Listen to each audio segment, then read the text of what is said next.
বিসমিল্লাহির রহমানির রহিম। আসসালামু আলাইকুম। জনতার রান্নাঘর থেকে সবাইকে জানাচ্ছি শুভেচ্ছা। আশা করি সবাই ভালো আছে।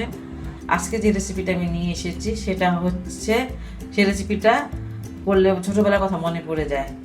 এটাকে বাদাম টানা বলে, আবার কেউ কটকটি বলে। সেই জন্য আমি এখানে 250 গ্রাম বাদাম নিয়েছি। এটা আমি ছিলা বাদাম নিয়েছি। এখানে আমি আখের গুড় নিয়েছি 250 গ্রাম। এটা ঝোলা গুড়টা এটা কিন্তু ভালো, আর যেটা পাটালি থাকে সেটার মধ্যে ময়দা মিশানো থাকে সেটা কিন্তু ভালো না। যতটুকু আমি বাদাম নিয়েছি ঠিক অতটুকু গুড় নিয়েছি। আর লাগবে 1 চামচ ঘি। আমি বাদামগুলো ভাজতে চলে আসলাম। একটা প্যান চুলায় দিয়েছি, এখন বাদামগুলো দিয়ে দিব। সবগুলো দিয়ে দিলাম।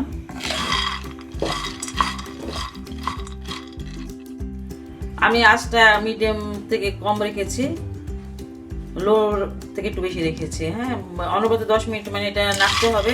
কম হলে আমি 10 মিনিট নেড়েছি।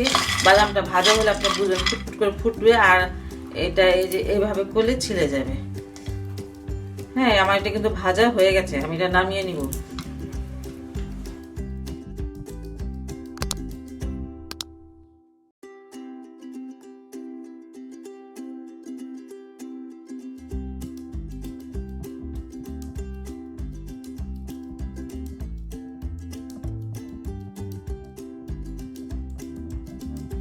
আমি গুড়গুলো দিয়ে দিলাম।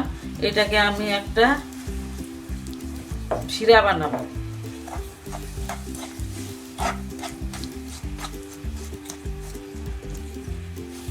মিডিয়াম থেকে কম আঁচে রেখেছি, লো থেকে একটু বেশি আর মিডিয়াম থেকে কম।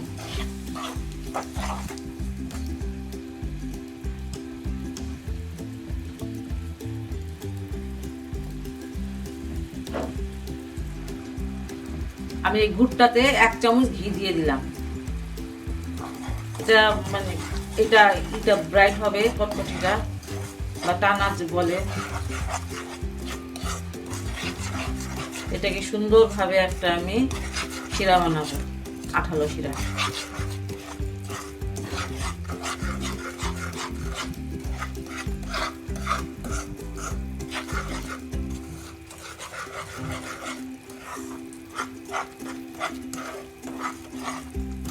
বাদামগুলো ঠান্ডা হলে আমি এগুলো ছিলে নিব। কোনো কিছু এভাবে একটু ঘষা দিলেই এটা চামড়াটা উঠে যাবে। তারপর একটু মানে ঝাড়া দিয়ে নিব।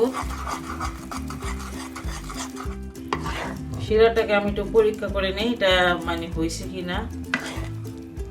একটু পানিতে দিব।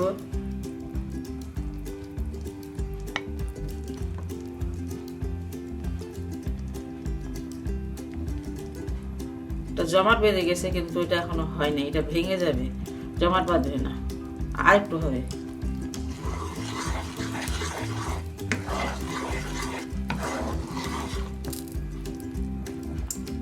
ছোটবেলা খাই নাই এমন লোক কম আছে। এটা আমরা ছোটবেলায় প্রায় সবাই খেয়ে থাকি, স্কুলের সামনে বলেন।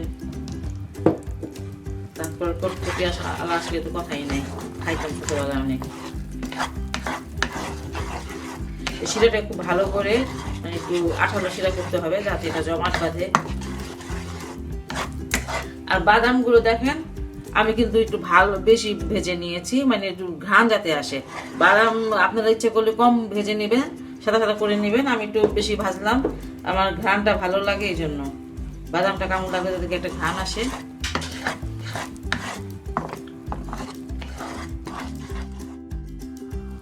শিরাটা আমার হয়ে গেছে আমার মনে হচ্ছে।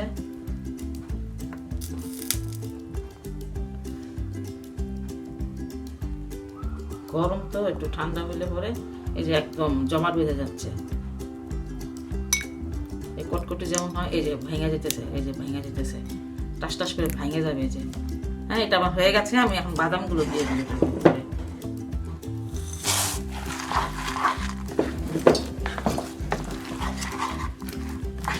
আমি এটা এখন মানে নামিয়ে নিব। আমি এই প্লেটটা একটু ঘি ব্রাশ করে রেখেছি যাতে এটা উঠে যায় সুন্দরভাবে। আমি একটু ঢেলে দিলাম।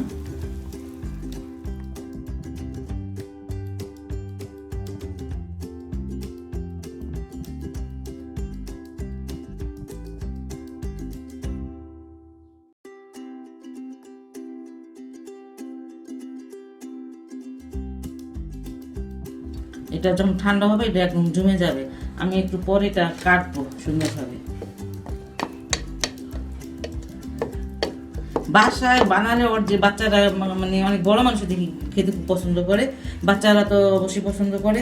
ঘরে ফ্রেশভাবে বানাবেন এবং স্বাস্থ্যকর জিনিস বাচ্চাদেরও দিবেন, নিজেরাও খাবেন। এটা আমি একটু ঠান্ডা হতে রাখলাম, তারপর এটা আমি কেটে নিব। এগুলো এখন আমি কেটে নিব, কারণ এটা শক্ত হয়ে যাবে তো। তারপরে চুরিটার আগে আমি একটু ঘি লাগিয়ে নিয়েছি, পরে আরো ঠান্ডা করতে হবে, অনেক গরম।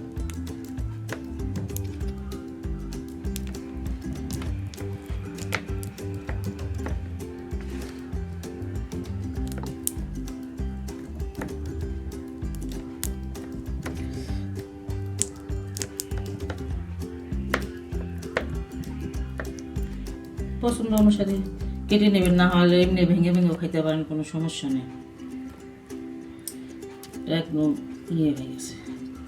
এটা এখন আমি একটু ঠান্ডা করতে দিব। বাদাম টানাটা আমার হয়ে গেল, বা কটকটিটা হয়ে গেল।